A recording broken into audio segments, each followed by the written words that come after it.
Hello, everyone, and welcome to Café New Canadians.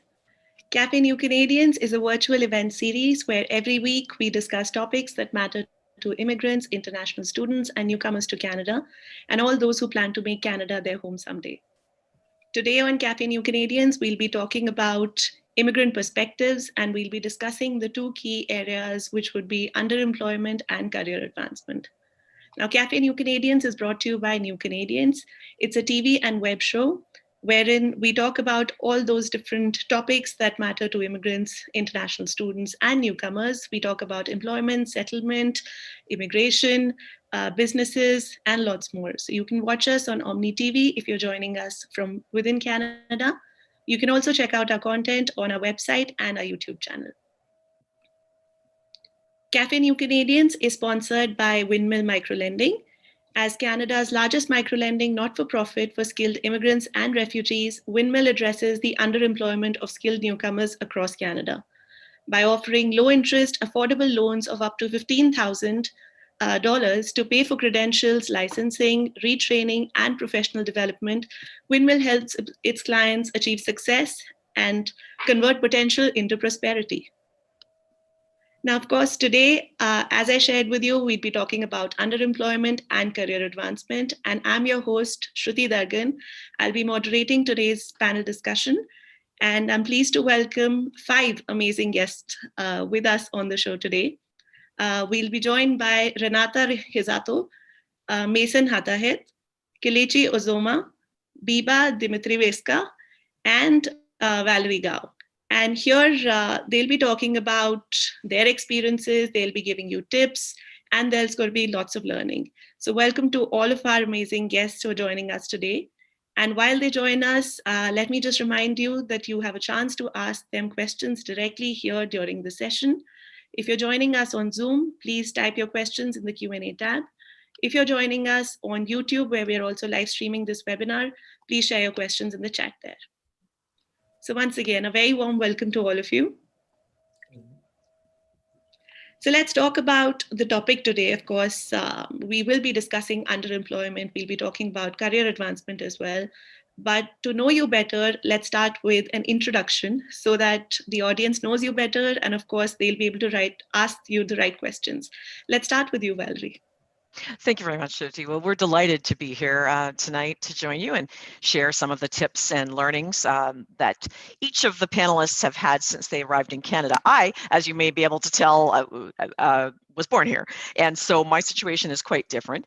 But what I'm here because my role is recruitment, outreach, and alumni officer at the Intercultural Skills Lab at Rotman School of Management at the University of Toronto. What that means is that I handle all of the recruitment needs and the outreach and the promotional side of our Business Edge program, which is a program that it focuses on career advancement for newcomers to Canada who are underemployed. So thus the title of our session this evening.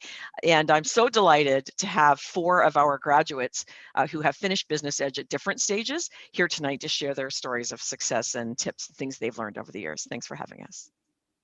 Thanks, Valerie, for the introduction and, of course, for giving us a little bit more information about the other panelists. Let's hear from the others as well. Tell us a little about yourself, when you moved to Canada. Tell us a little about your professional journey as well. We'd love to hear more. So tell us. Let's start with you, Biba. I consider myself also New Canadian because this is my 7th year of living in Canada. By education, I'm an electrical engineer with an MBA. And I actually moved to Canada to be promoted to a vice president role. So I started well off with not really underemployment, but I did struggle in the very first years of my stay here. And I was able to do a big career change. So currently I'm actually director of digital power application center in Schneider Electric. And I manage a team of electrical engineers mostly that are doing energy automation and energy management solutions. Lovely. Mason, let's hear from you. Well, thank you very much for having me. I would start with a story maybe. When I was 6 years old, my parents took me on a trip to a new city. When you go to a new city, you put your stuff in a hotel, and they went to explore the city, walk around, took me with them. I went exploring the city on my own as well. And I lost them, they lost me. I went back to the hotel in the evening, and of course, they had to check on me. You are good, unharmed? Yes. But my dad asked me the question, what were your discoveries? What did you explore? So I told him, yeah, I recognized the bakery at the end of the street, the coffee shop, etc. So this took me also to where we are now here in Canada, where we all come to a new place, new environment, and we get lost. And then we found our way, and we discover a new side of ourselves. So when I came here as well, it was totally new. I have the same background, engineering, like Biba and some other in the panel. Was difficult at certain points. Now I am the executive VP at MTEX. I manage R&D activities, projects, business development, pretty much everything. Thanks for that introduction, and also for setting the tone for the session, because you mentioned so rightly that it's about newcomers moving to a different country, exploring job opportunities, finding their own careers, and they're advancing in those. And that's quite a journey. There are definitely some challenges along the way. And that's why we're gathered here together today to be able to understand some, of course, learn about your respective journeys. And those learnings that you can share with us today will definitely help others who will be either in the same journey right now or are planning to move to Canada and will be better prepared. So thanks for that. Kelechi, let's hear from you a little bit about yourself so that we can know more about you. Okay, yeah, thanks for having me. I'm really happy to be here to share my story. To just dive in quickly, I moved to Canada with my family in 2017, October precisely. And the mentality for somebody who's worked in various fields and various capacities, and I was almost at the peak of my career, I felt it was going to be a walk in the park for me coming to Canada with all my educational accolades and my awards with my flourishing career. But that wasn't the case. And I had to take a step back and actually start planning my career. This is something I hadn't done in a while. I was out of work for the longest in my entire career for, say, about 6 months without a job. And that set the tone for some of the things I had to do to get to where I am now. Right now, I work as a product manager and a product leader in the tech space. And it took a while to get here. And I'm happy to share my story on this panel. So thanks for having me.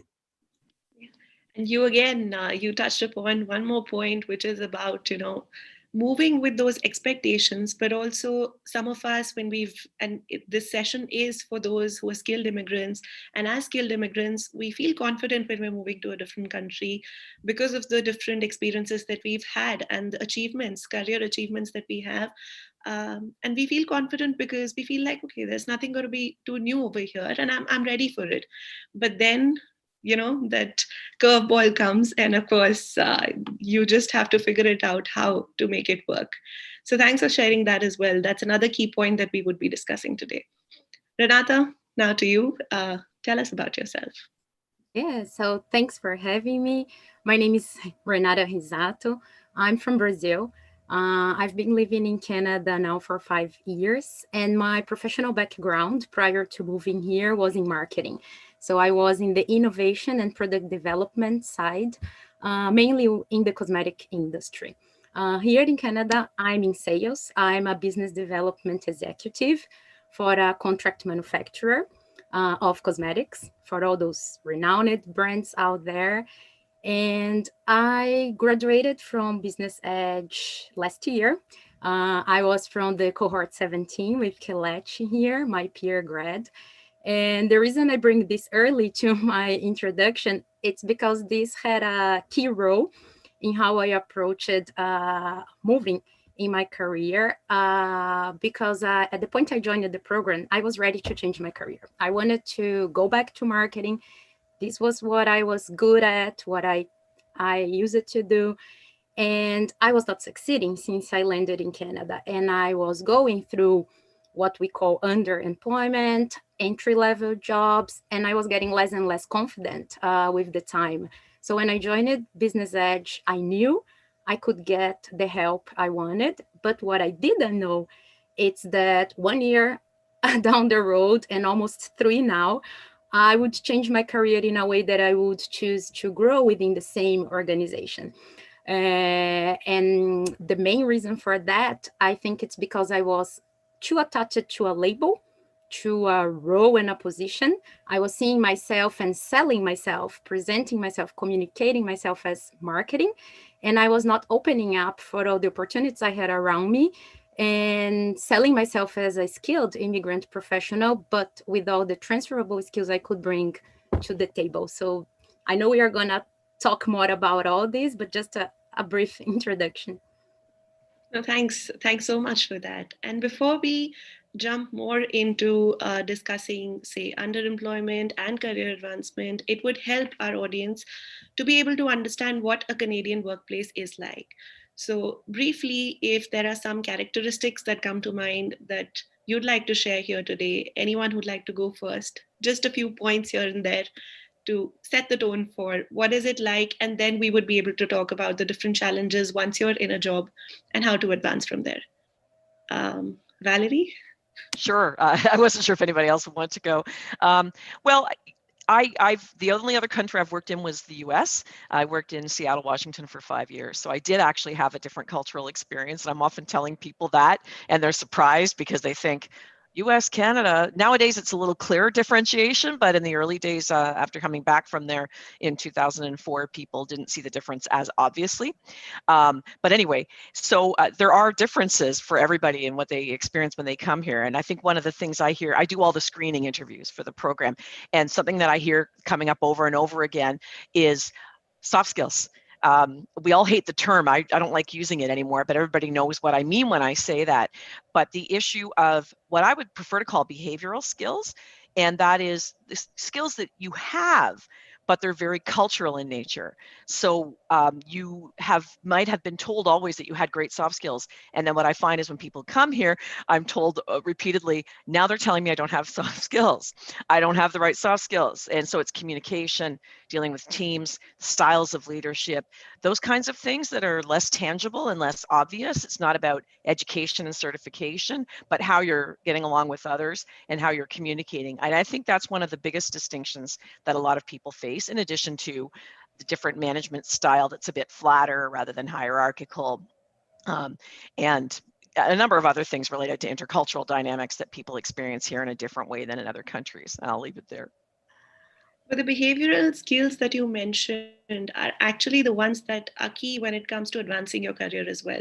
Yes. It's those skills that matter a lot more because it's about presentation, leadership, your ability to influence, your ability to make decisions. Let's hear across the room as well. What are some of the other thoughts that you'd like to share? I see Biba smiling, so. Yes. Valerie hit me hard. That's why. I literally have to say that similar like Kelechi here, I came here fully confident that I was working for the same company for more than 7 years. So I thought I understand the culture very well. And of course, I thought that what got me here will be sufficient to keep getting me further.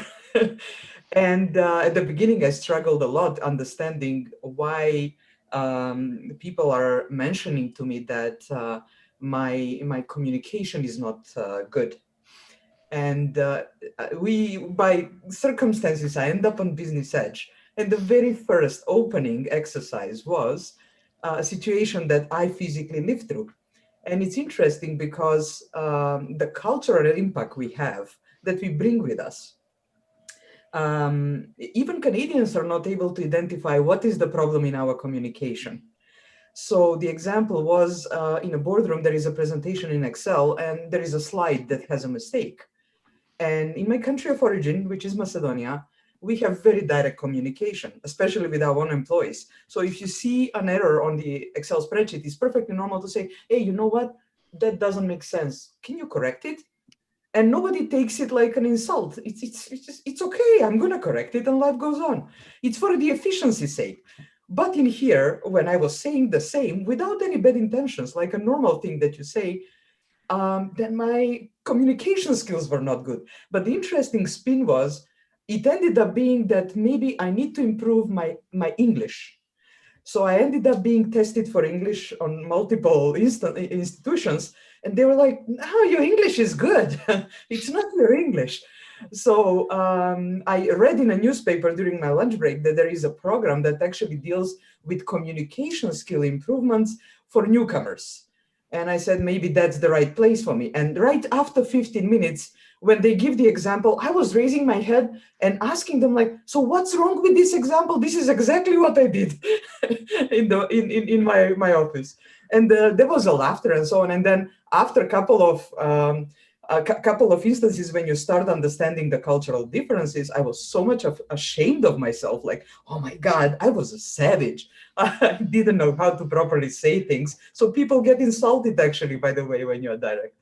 So it is, now it's fun. It was a very, very unpleasant experience for me. But to be honest, it helped me a lot clear out completely what my challenge is. And it was not the language.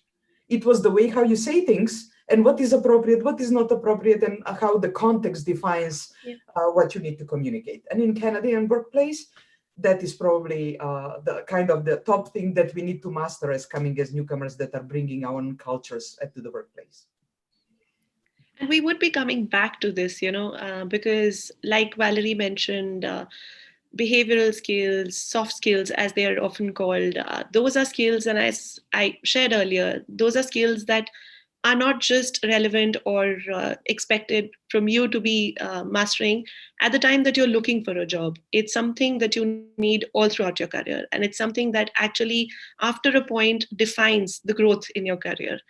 So we will be touching upon that once more. And but this brings me to an interesting point, which is typically once a newcomer moves to Canada, once an immigrant is here in Canada, they're looking for a job, they find their first job. And that's what we're looking at. So someone who is skilled, moved over here, and then has a job. But now this job might or might not be something that helps them in their career or aligns well with their career goals. So either there is this issue of underemployment, and in another way, the underemployment could also be that either this job doesn't really work for you, it's not aligned with your previous experience, or it's a step down from where you were earlier.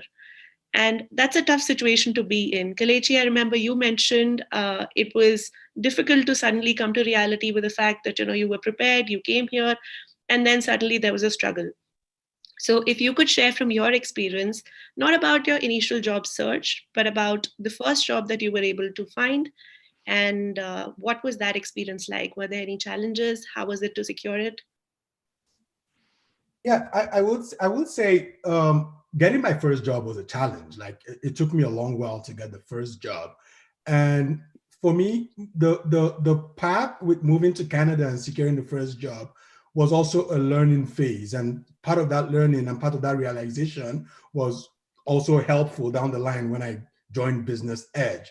But part of that learning is, it still is learning how to get hired, or even while you're hired on your first job, is understanding and being aware of those workplace conventions, which many people, like myself, I also had the same problem, didn't realize. Understanding workplace conventions, understanding how to use what we call in the Business Edge program, what we call conversational energy, and sending even emails, regardless of who the recipient is. Understanding how to sell yourself with confidence, with a casual approach, right? You're not coming off as too aggressive when selling yourself, but you're also learning how to sell yourself and communicate from a point of competency and attributes and your transferable skills, as opposed to what we were used to when we came,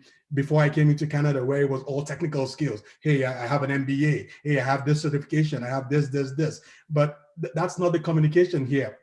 And part of that is just piggybacking up what Biba has said about communicating and language. I keep telling people, I come from Nigeria, where we have more than 200 languages, but the major language we speak, and anybody who asks me what my first language is English. But I found that I wasn't still communicating. So there's that gap between speaking the language and actually communicating. And that was a big struggle for me, even on the first job. But I'm sure we will speak about this more, but it's just being aware of some of these shortcomings and being able to sell yourself through a story, a vulnerable story down the line. So knowing English, being good at it, being very fluent, and then still struggling with being able to put across your point in the workplace, that's definitely seems like a challenge that is a prominent one here, either in your own careers at some point, or is something that's prevalent in a lot of other people's lives as well. Renata, Mason, anything that you'd like to add to this discussion right now? If I could contribute, oh, sorry, Mason. Yeah, go ahead, Renata. If I could only contribute to something that Kelechi mentioned, I think being strategic, independent of the position, of the role, or of the job, because it is very common for us to engage in those first work experiences in a different scenario from what we had before. But in my case, if I can share, my first experience was in a retail store on the floor selling cosmetics. And because I saw that as a strong opportunity for me to engage with the market, with the brands, with the consumer, because that was my whole experience in cosmetics. I was not able to land right away in a corporate position, in marketing as I would like to be, or any other position, but I saw that as an opportunity to strategically start getting myself immersed in that new market and eventually get one step closer to my next goal and to my next goal. So for me, I think being strategic is something I took with me out of that experience. Mason, what are your thoughts? I wanted just to add to what Kelechi and Biba mentioned about the soft skills and communication. The word communication came a couple times. I find often communication is understood, especially among newcomers, as okay, the way to speak and how I communicate or express my opinion and my position, etc., which is part of communication, but it is not all the communication. So another, or maybe before you express or speak, just listen. And listening, good listening is an essential part of communication. Like good listening, good observation, see how people communicate in your work environment.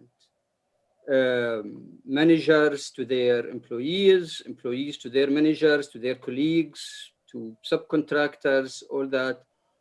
You would understand what is the culture and how people actually express their position, whether they are right or wrong, but still it's a way of communication. Yeah. And I can think of one of the ways, or one of the situations where in my first professional job in Canada, I was a field engineer, so I was spending most of my time in the field, away from the office. Yeah, few days after I started, my manager told me, "Where are you?" I was like, "I'm in the field. I'm field engineer, so I'm in the field." He said, "You have to come to the office."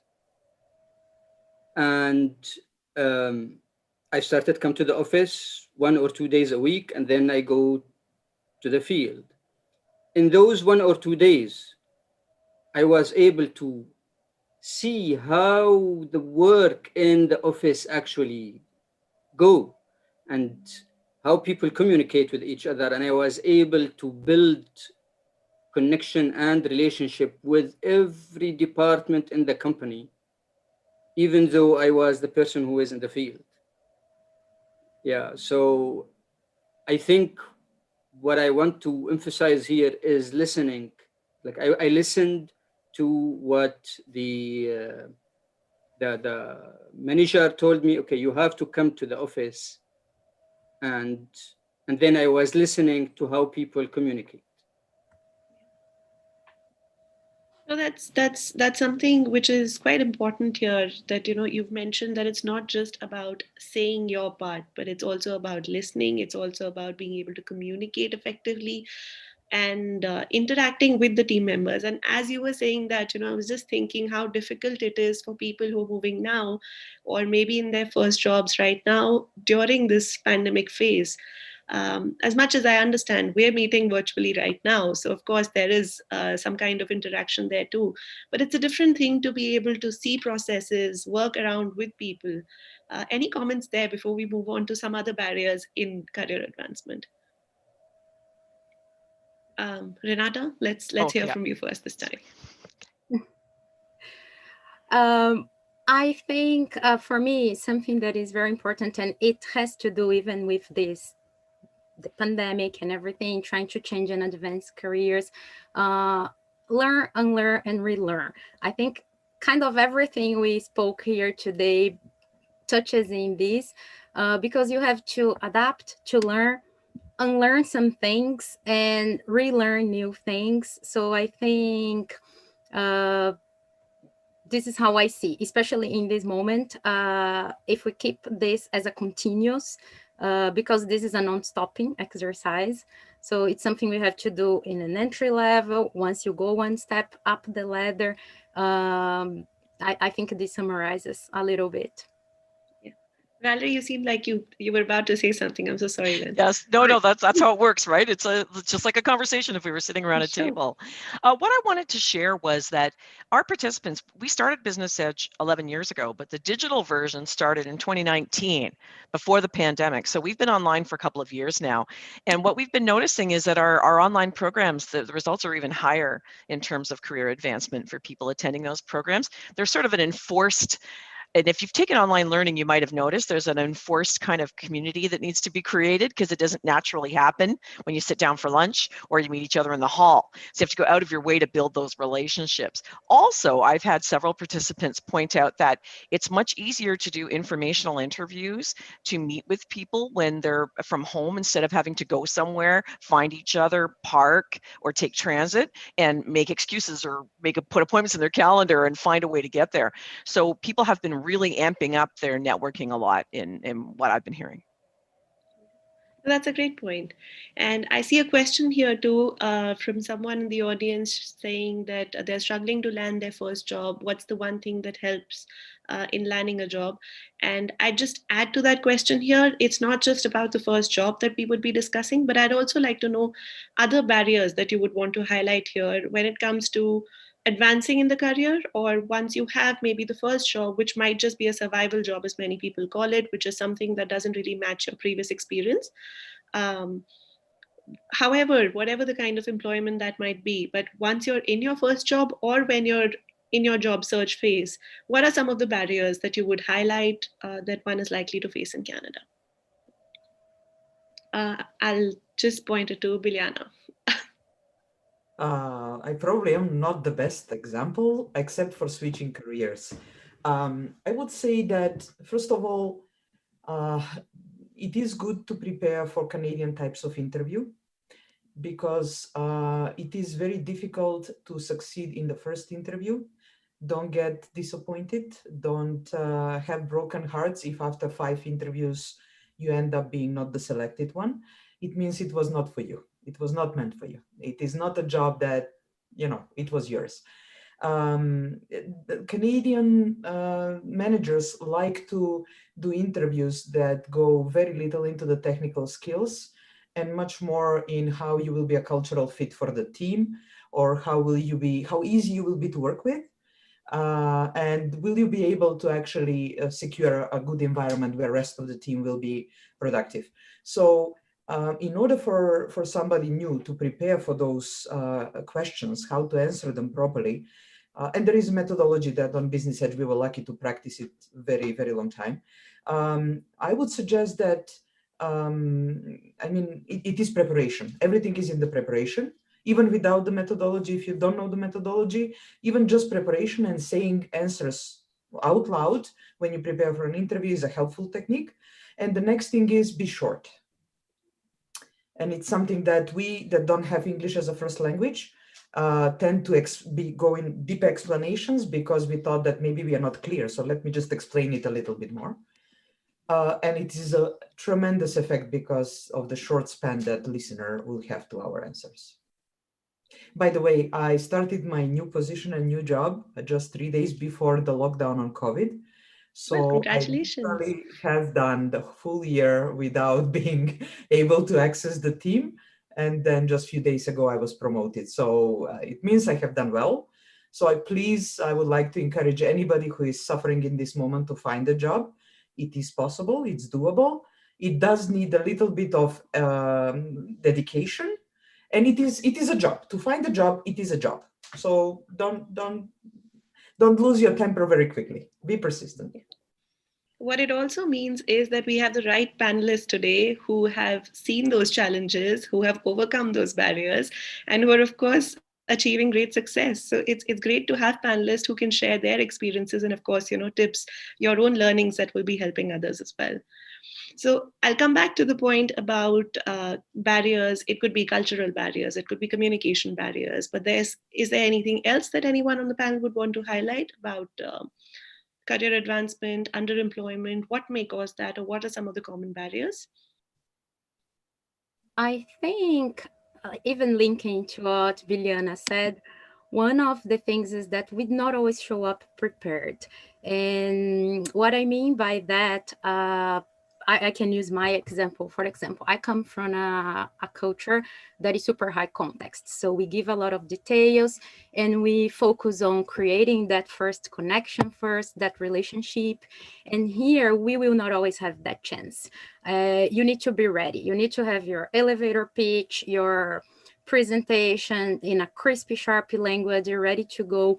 And one challenge I found, because I'm used to do things on the go. So I will connect first, develop that relationship and improvise. And I thought when I was first engaging in the corporate world, it's going to work, and it doesn't. Like, you need to put in a lot of effort and work and prepare and have your star stories, your elevator pitch, because you never know what is going to be the opportunity. It's going to be a 1 minute opportunity, 2 minutes, and you need to showcase your experience, your potential, your achievements. So for me, being prepared is key, and I see is a big part of the challenge we face, that we are not always ready. And you mentioned it's about establishing relationships, and it's also something, that was a keyword right there when Valerie was talking, which was networking. And that brings me to the point about Business Edge as well. I know talks about strategic networking, being able to advance in your career. Let's talk a little about networking. It's highly important in Canada from the minute you land to throughout years along in your career. You constantly hear about the importance of building relationships, about having that trust. And it's not about who you know, but it's about who knows you in the professional areas here. So who'd like to go first? I'm just giving opportunities, or I can then start picking. So I think I'll go to maybe Mason first this time. Let's hear from you a little about strategic networking. And it could be from your experience as well. Yes, yes. Yeah, well, I mean, I can combine this with what Renata, Kelechi, Biba was talking about.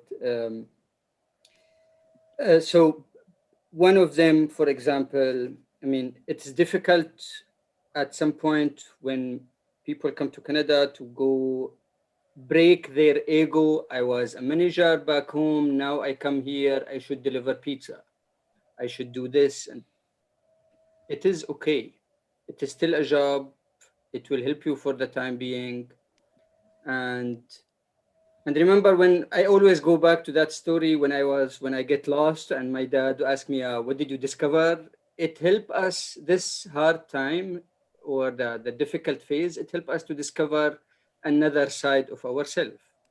Yes, I am able to deliver pizza and I am able to deal with like angry customers. I am able to deal with stressed managers and all that stuff.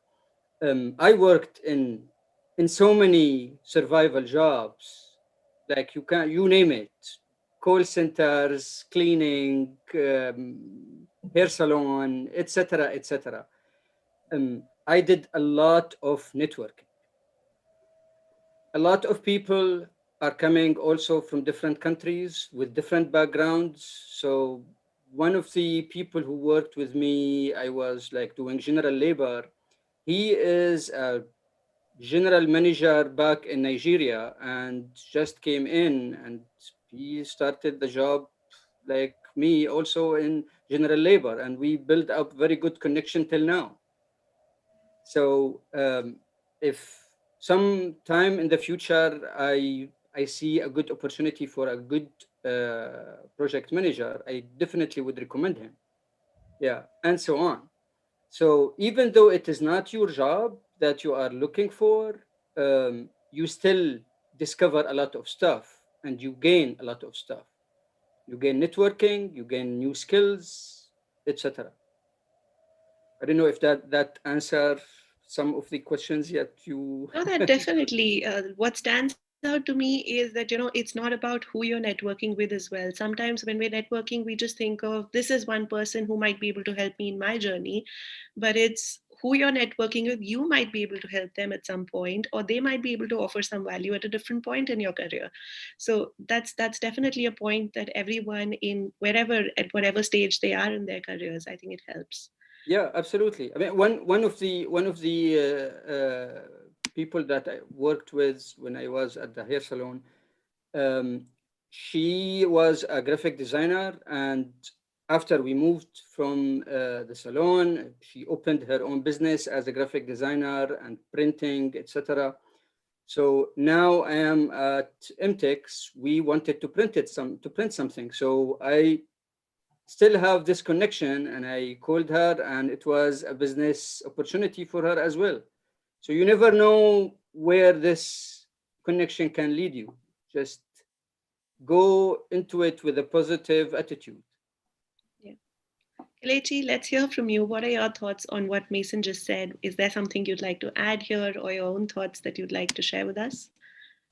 Yeah, absolutely. I think networking is a big piece of everything. Whether you're landing your first job, whether you're trying to you're trying to advance in your current job, or you're trying to move on to a new job or a new career. And to your point, it's not just about who you know. It's more about what people know about you, and part of that learning came up in the Business Edge program. Like we even have this very tight knit circle of friends, and it's funny when you even ask your very close friends what you do, most of them don't know.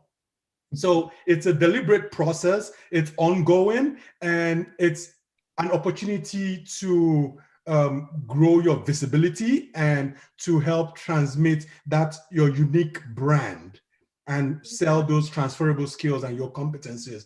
And for somebody who also landed a new job in the middle of the pandemic, and I'm still growing those relationships, and it's a very deliberate effort to book those meetings online. It can be exhausting sometimes, but it has to be deliberate and you have to be prepared for it. It's not just something you stumble upon. One of the biggest learnings too in the Business Edge program, through one of the courses we took that was really dear to me on emotional intelligence, was the fact that the relationship we build are the most important things to us.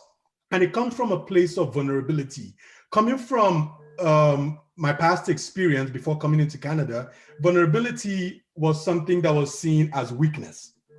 So it was really hard for me personally to be vulnerable. And it had to do with a lot of unpacking and really owning what I have done in my life and repackaging some of those things and telling my story right. That was part of what helped me build the right relationships and really position me for my career advancement along the line. So I don't know if that helps, but it's all I wanted to say. It's okay to be vulnerable. It's okay to be humble. You just need to accept your shortcomings. Not all the jobs are for you, and you have to build courage. It's it took me a while, but I had to continuously understand that the fear exists. We're in the new territory. We're learning new things every day. We're building relationships with new people. It's okay for that fear to be there, but it also helps us to build grit. It helped me build a lot of grit. It helped me understand that, yes, I am unique in my own way. I have so many things to bring to the table, and it's how we communicate this our unique brand that helps us with the next career advancement. Sure. Let's also take a few questions at this point. I see a question which is about how do you plan a transition from your first job, which may not match your career goals, to something that you really want to do, especially when your first job is where all your Canadian experience is in. Valerie, I'd ask you this one, also from the point of view of, overcoming the barriers that we have been discussing so far. Sure, thanks, Shruti. I'd also like to ask Renata to talk after me, maybe because she was in that situation, right, where she started in her field, but not doing what she used to do. What I would say is the biggest challenge is partly what I think Kelechi was talking about, which is kind of being able to be humble and vulnerable and realize, okay, I'm not where I really want to be, and how am I going to get to the next stage? So part of it is about how you're branding yourself. So part of it is actually how you're introducing yourself when you talk to people. So a lot of people will take a networking workshop or, practice things, and they practice an elevator pitch. And they become really good at describing the number of years of experience and where they studied and all these kinds of things. Well, we heard mentioned earlier that it's more about who you are as a person. And in Business Edge, one of the things we do is we have people practice the way that they talk about their competencies. So they're introducing themselves as who they are. And the reason I'm raising this now is rather than a title, you're telling me what kind of professional you are and what are your strongest areas. It doesn't matter if you're now working in retail or you're working as a general laborer right now, as Mason's example. The point is, I am this professional, these are my competencies, and this is what I'm looking for. So what happens is people start to listen to who you are and who you are headed, where you are heading, as opposed to, I'm just doing this right now. I used to be an engineer. I was this, I did that. Instead, it's like you're owning your identity as a professional. And I think there's so many things we could talk about, but I'll leave it there because I think that's just one really key thing I would want to leave people with. Sure. Renata, let's hear from your professional experience as well. Valerie mentioned, and that's the idea, because all of you are in different fields, and to be able to understand how one can advance in their own fields and what are some of the common challenges as well. So let's hear a little bit about your experience. Yeah, I think I did for a long time exactly what Val was saying. Like I was too attached to that label, and I was not ready to see and strategically plan with the opportunities I had in front of me. But I think my biggest challenge is because I was in this denial mode. So I was getting all sorts of, because I think it's important to say there's a lot of emotions going on. And especially because of this intercultural adaptation, I was feeling a lot of self-doubt. I was feeling sometimes even inadequate for that job or for that type of experiences. So there was a lot going on the emotion side that was making my confidence disappear.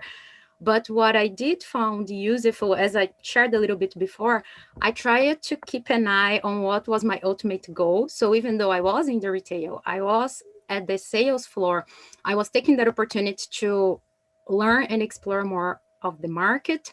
When I landed my first corporate job, it was an entry level. I was an account manager, but a completely different, as the name says, manager can mean different things. So I was also a manager, but with reports and high budgets to plan and people development. And here I was a manager in an entry level that I was being paid less than I was getting in the sales floor. But I saw that as well as an opportunity because I needed that first step. I needed to get myself exposed to brands, to vendors, and even to an employer that would be my referral in my next step, because it is true, Canadian experience is required. It's something that we hear everywhere when we are landing here and trying to get our first opportunity, our foot out the door. So it is important to strategically plan. I needed to be there for visa purposes. So that was what I had, but I was planning with that what my next step would be. Sure. Another question that's here is there are professional writers or people who can help you with your cover letters, resumes, your applications when you're applying for jobs. Is that support useful? Does it help one either land a first job or advance in their careers? Valerie says no. I know. I can see it. Kelechi says no too. But I'm sorry, I'm shaking my head because professionals trying to describe who you are and what you do, that you'll pay them, they'll do it for you once.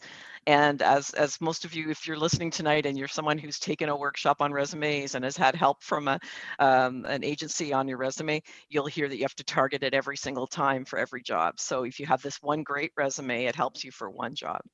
And that's it. What's more helpful, it's kind of like teaching someone to fish as opposed to handing them the fish. So learning the skills of how to design it for yourself, then you can keep adjusting it for each time later on. That's my 2 cents on that one. Sure. And it definitely looks like everybody else is in agreement. I see lots of nods here. Now, of course, before we begin concluding today's discussion, I would also want to stress a little more on, we've been discussing, we've heard from all of you about your experiences, we've heard about the importance of networking, the importance of being patient, strategically working your ways, and we've obviously been discussing some of the challenges and how to overcome those. Let's talk about that a little more. I see a question here, and that's also an interesting discussion. Brent's asking us that did anyone out of our panelists today consider self-employment or entrepreneurship when you were between jobs or at a point when you were underemployed? Is that something that you would say is also a great way to overcome that barrier? What are I your would say thoughts? yes, because I spent probably 2 years trying to understand what future holds for me in Canada, and because I used to be a business owner before, for me it was kind of a natural step. Let me see. So because I was in a high-tech industry in software development, and I was looking in that direction, I actually spent quality time researching and understanding the market, understanding what is that I can do, how I can do it. And there are multiple programs that help you actually establish a business in Canada for somebody who wants to do it. To my surprise, I kind of made the decision that in my career, I would like to try a bigger corporate work versus being an entrepreneur, because kind of I already have done it. I know how it looks to be 24/7, no vacation, dedicated to succeed and be so shaken how tomorrow will look like. And, once you spend 10 years in that mode, you think, well, maybe I should try something else just to grow. So yes, I would encourage anybody who is thinking about it, please don't abandon the idea. This world is being moved by entrepreneurs, please. And not only that, but look for a lot of big companies that are supporting small businesses and that would support your business idea, especially if they can provide either a light advice or even money, startup money, seed money, so that you can not, you will not be alone in the attempt to be successful. Especially if you have a brilliant idea that is in the new technologies, by all means. Another quick question, which is almost like a quick shaking of the head or nod would do, if you'd like to say that, there's a question I see from Alex in the Q&A tab, which is about discrimination, if that's also a barrier. when a candidate has a lot of experience and they're looking for their first job, do you think, so that's a question to you, do you think employers have any kind of discrimination for age because somebody has a lot of experience that they've come with? Is that a point too?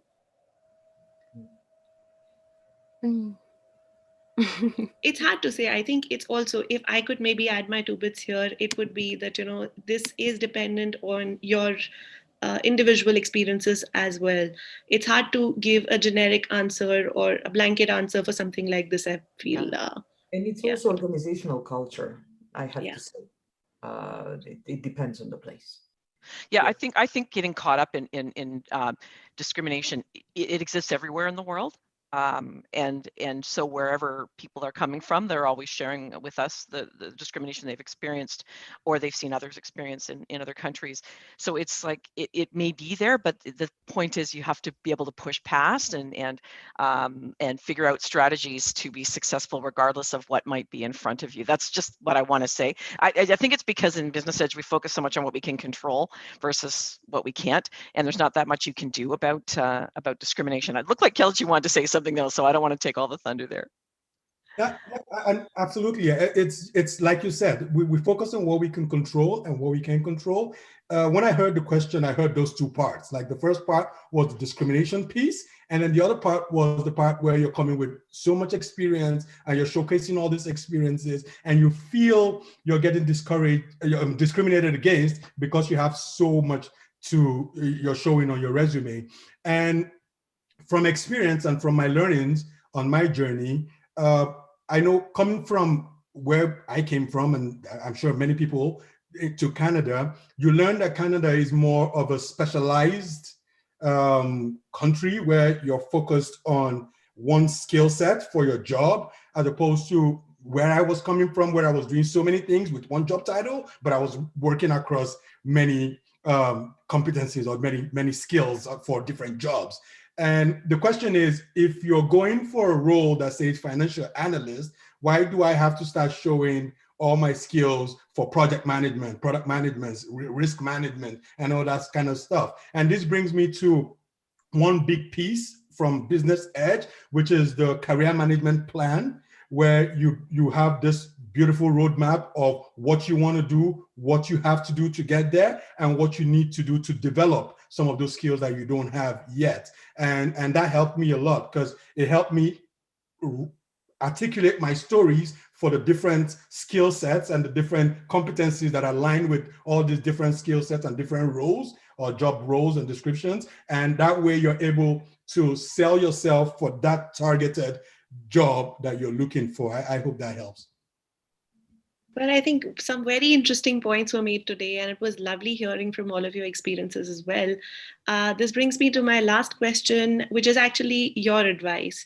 So, keeping that in mind, that for anyone, whether in our audience or anyone who watches this session later, anyone who's underemployed right now, what is that one tip or your advice for them to be able to advance in their careers? I'll give a chance to everyone, but just in a minute or less. So while I have you here, Kelechi, let's start with you first. I think the first thing that comes to mind for me is something we shout out loud in class. And I'm sure when I say it here, everybody's going to smile and give a nod. And it's what we just say, hola. It's O-L-A. And it's number one, the O is being open. Have an open mind, be flexible, show empathy, show some respect to everybody you're working with, even though you feel you're underemployed or you're still struggling to get into the space. The L is learning about others, learning about the space where you're in, asking questions, listening attentively, and respecting accommodations for everybody else. And then the last one is A, adapt to all the differences that you come across, right? That's why we're here. Build that grit and it'll take you far. Thank you. Renata, what's your 30-second answer to this? I think for me would be be in control of your own career and put in the hard work and the effort that it pays off. And nobody's going to do that for you. And sometimes it's not going to be a financial investment. There's so many resources out there, but everything we discussed, networking, connecting with the right people, it helps a lot, because sometimes it's not going to be the kind of networking that it's going to give you the answers, but they are going to learn about you. They are going to know what opportunities you are looking for, and they might not straight point you out to that direction, but even by surround you with people who can inspire you, because that was my case in Business Edge as well. Sometimes we say build relationships with the right people, but sometimes not necessarily they are going to give you the opportunity and refer you to a job, but they can inspire you in so many ways, like by sharing what they've been through, what they know. Or in my case, I was seeing all my colleagues succeeding and moving positions, and I wanted to get that as well. So for me, is that be in control, and be in control of your career, and connect with the right people. Thank you. Mason, I'll come to you now. I would say be patient and persistent. Yeah, don't give up. And yeah, if a door is closed, be open-minded to another door that maybe you are just not looking at, and that might be the door for you. Be patient to listen, be patient to speak, be patient to learn, to discover. It's an exciting journey. Look at it positively. Yeah. No, great tips, definitely. Great advice. Bilyana, coming to you. Don't be afraid to fail. You will fail many, many, many times. It counts when you get up after that. So keep pushing hard and keep dreaming, because the small dreams will get you only to small level of success, and big dreams incredibly open doors for you. So that's all. Yeah, thank you. Valerie, coming to you last. What are your words, concluding words from your side, combining everybody's advice as well? Yeah, I mean, this is my favorite kind of activity, because I'm watching all of these wonderful people who I interviewed a long time ago to come through our program, and then seeing what's happened with their careers since then is so rewarding. So I have to talk about my program, because that's why we're all here. And there's a sense of urgency. We already started our latest program on Tuesday, and our second session is actually Saturday. So if there is anyone listening who or watching who would be interested in trying to join us, it would only be possible if you could literally apply tonight. So I put the website link in the chat already. I can do that again before we close, and you can also reach out to me. I'll put my email address into the chat, because you would need to have all the documents already that are required. So very, very briefly, what is required is that you've been working in Canada for 9 months to a year or more. Okay, it's not a program for people who've just arrived in Canada. It's after you've gotten started and you're feeling like you're underemployed. Language level 8888 on the CLB, and a minimum of a bachelor degree in your country of origin, no degree in Canada, just outside of Canada. And immigration status is quite open as long as you're permanent in Canada. So if you'd like to do that, you can reach out to me, or you can click on the link and apply tonight, and we might be able to get you in for Saturday. Thank you. And if there's a word of motivation that you'd like to share at the end of this, what would that be, Valerie, from you? The summary of what everybody else said. Just do what you can to take advantage of the resources that are out there to support you with this. Taking ownership of what you can do. I know it's frustrating and difficult, and some of you have been through a lot of that.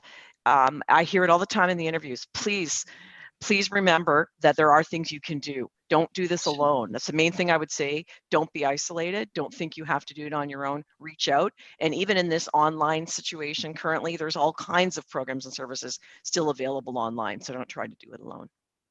Well, thank you, Valerie, and thank you, Mason, Bilyana, Renata, and Kelechi, for all of your thoughts, tips, insights, and experiences. We've heard a lot about Business Edge as a program. The link is right here as well. You can see on your screens more details. And this session and Café New Canadians is sponsored by Windmill Microlending. And to hear a little bit more about Windmill, I'd welcome now Onai Abote to tell us something more about this program. Well, thank you very much, and good evening to everybody. My name is Onai Petra Bote. I work as the Strategic Content Specialist for Windmill Microlending. And this session has been really, really informative for even me. I've been in Canada for 5 years, but just relearning some of these things and the importance of them is really, really beneficial. And one of the things that I wanted to just address was the issue that most immigrants would find themselves, being under. And because of being underemployed, the bulk of new immigrants might also have a financial barrier where they cannot afford to pay for any educational needs that they might need to do, and especially in instances where those whatever educational path that someone has embarked, if that program is not funded or does not qualify for government student aid, such as Alberta Aid or OSAP, then it means that people need to pay out of pocket or to use savings. And we understand if someone is working, in underemployment, and for most immigrants, having also to support family back home, that might really leave people in a bit of a in a tight financial situation. So this is where Windmill Microlending comes in. It is a non-profit organization, so we are funded by the federal government and supported by the Alberta and Ontario governments as well. And the mandate is really very, very simple. Our one of the goals is to make sure that immigrants prosper in Canada and they move from underemployment. And one way we do this in various ways. We offer low interest microloans of up to $15,000 that if someone wanted to pursue any educational certificate or do licensing exams, retraining, those kinds of costs, then they could borrow the money from us at low interest or no interest if people have been, for applicants that have been accepted into Canada as refugees. On top of that, we also offer career coaching. Our success coach is going through the learning plan to make sure that it's realistic to offer support, to offer out referrals. We also have a mentorship program where, other immigrants who have gone through the same process that the applicant is going through. So we'll match an alumni with the current Windmill client, and then they will walk the journey together. So that's also another offer that we do. And then right now, a lot of people are working from home.